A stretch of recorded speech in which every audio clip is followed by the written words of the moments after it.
Assalamu alaikum wa rahmatullahi wa barakatuh. Welcome to the program where we discuss the noble life and the noble seerah of the Prophet sallallahu alaihi wasallam, the greatest of all of Allah's creation, the paragon of Allah's creation, alayhi salatu wassalam. May the choices of blessings be upon our Master sallallahu alaihi wasallam. Now, the next major event that happened in Mecca was the migration of the Sahaba radiyallahu ta'ala anhum ajma'een to Abyssinia. So when we talk about migration, there is the first migration to Abyssinia, there is the second migration to Abyssinia, and the third one is the migration to Madinatul Munawwara. In our discussion, we will first look at the migration number 1 and migration number 2 to Abyssinia. Now, why did the Sahaba migrate?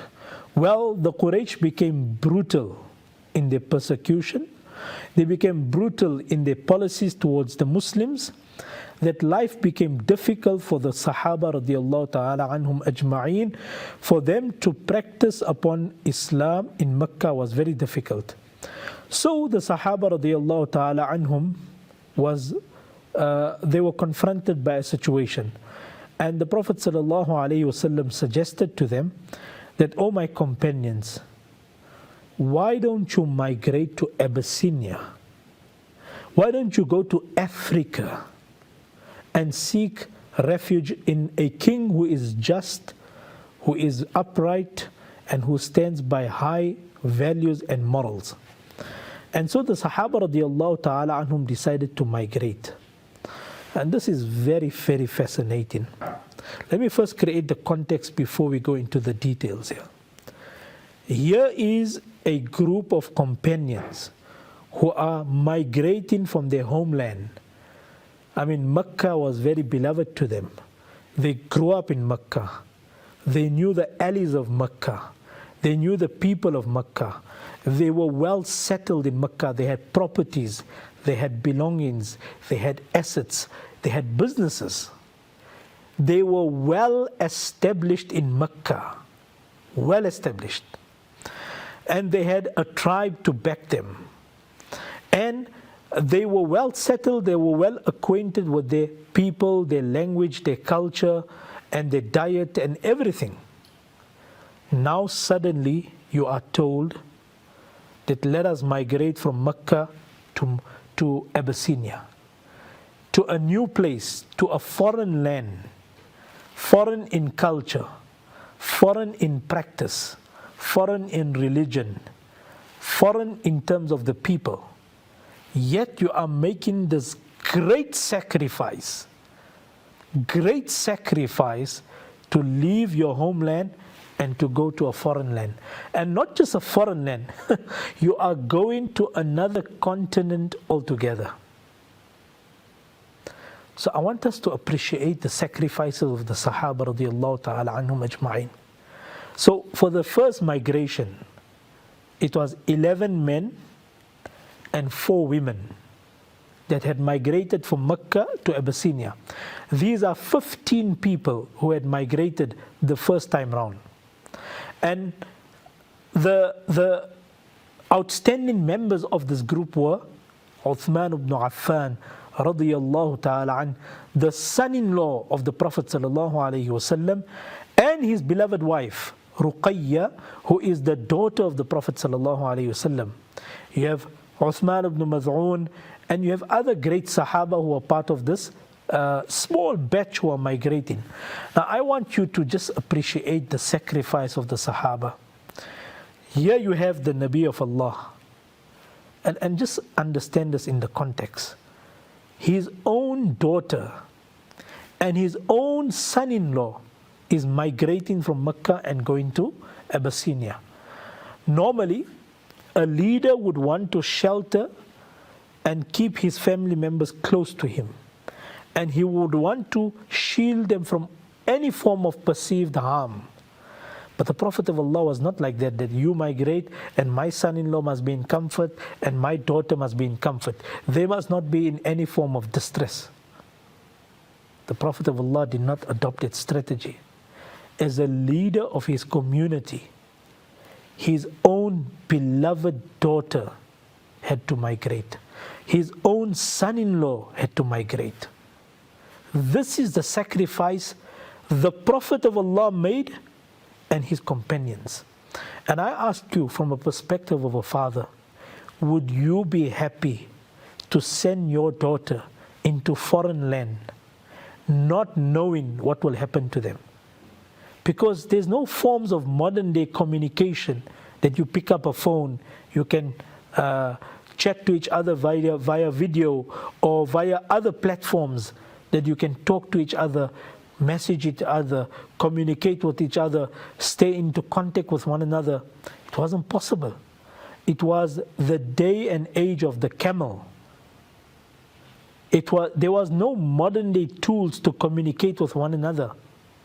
And under these circumstances, the Prophet of Allah allowed for his daughter to migrate with his son-in-law, Uthman ibn Affan. What a sacrifice. There are accounts that speak about how the Prophet of Allah was anxious, that he was keen on receiving reports from anybody coming outside of Mecca to find out what is the situation with the companions that have migrated to Abyssinia.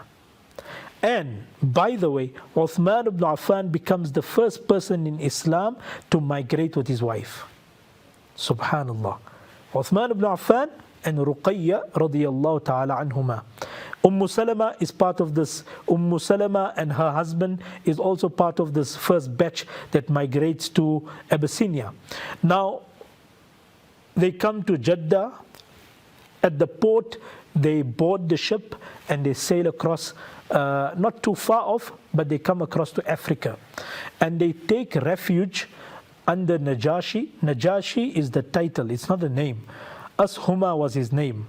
Najashi was the title of the king that ruled over Abyssinia at that time.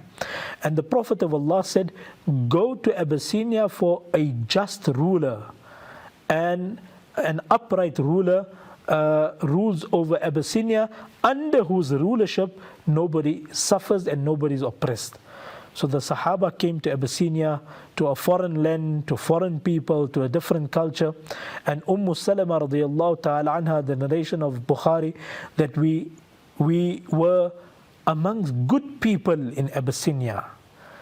We were amongst good people and good neighbors in Abyssinia. You must remember that the Sahaba didn't spend a year or two only in Abyssinia. They stayed in Abyssinia even after the Muslims had migrated to Medina. It is only around Khaybar and after Khaybar that all of the Muslims came back to Medina.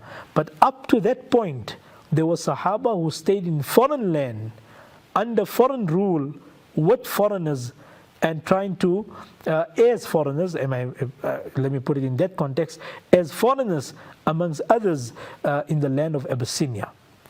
And the story is very fascinating, how developments take place and how the Sahaba radiyallahu ta'ala anhum settled down. There are female companions who had given birth also in Abyssinia. So there are Sahaba who are born in Abyssinia. And this now creates the relationship between Africa and Saudi Arabia and Arabia. Amazing.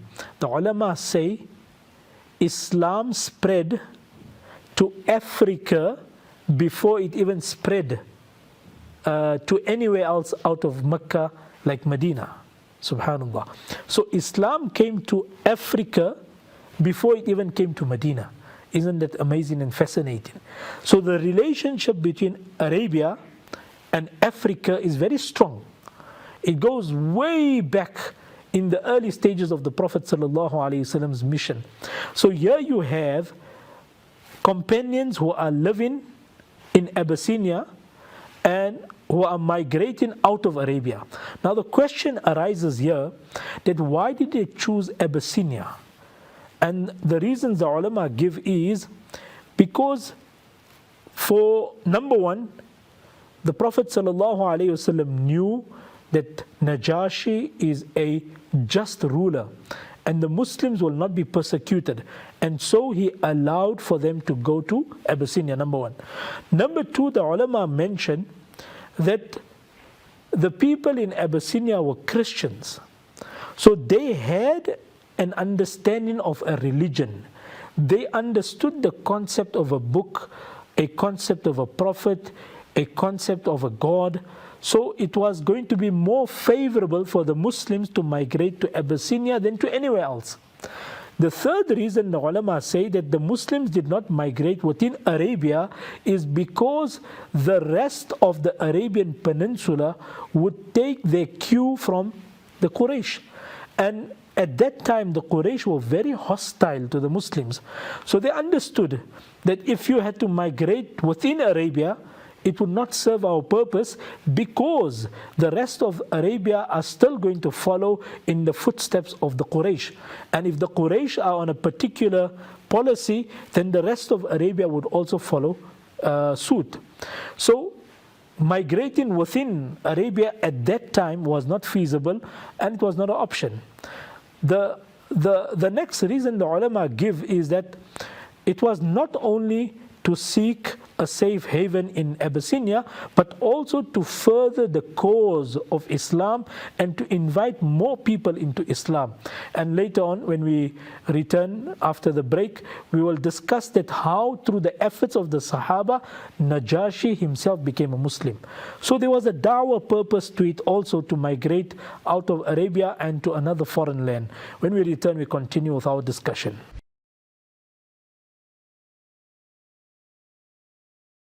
We are discussing the reasons why the Sahaba radiallahu ta'ala anhum had migrated to Abyssinia, and why did the Prophet of Allah choose Abyssinia.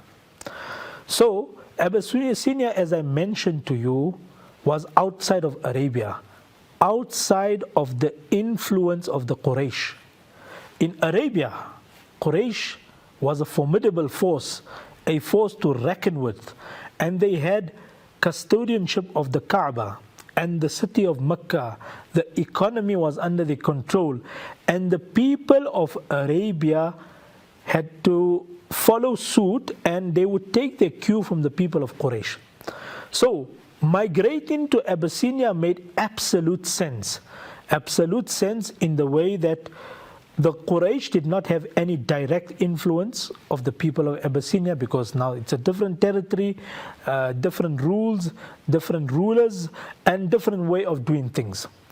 Then the ulama speak about that the Sahaba went to Abyssinia also with the intention of da'wah, with the intention of inviting people to Islam. And one of the people that accepted Islam was Najashi. We will talk about this in greater detail in the next episode, inshallah. And the ulama mentioned that the people of Abyssinia also had trade links with the people of Arabia. So it is not that it was a total strange connection. Rather, the people of Mecca had trade links with Abyssinia, with Yemen, and with the north, that is Sham. As we explained way in the beginning when we spoke about the geographical location of Mecca and their trade links with the different people of the world. The trade link with India, the trade link with Africa, the trade link with the south, that is Yemen, and the trade link with the north, the Sham. So the Quraysh used to trade with Africa also. There was some trade links already. So the people of Arabia were accustomed, or were at least acquainted with the trade setup of the people of Africa.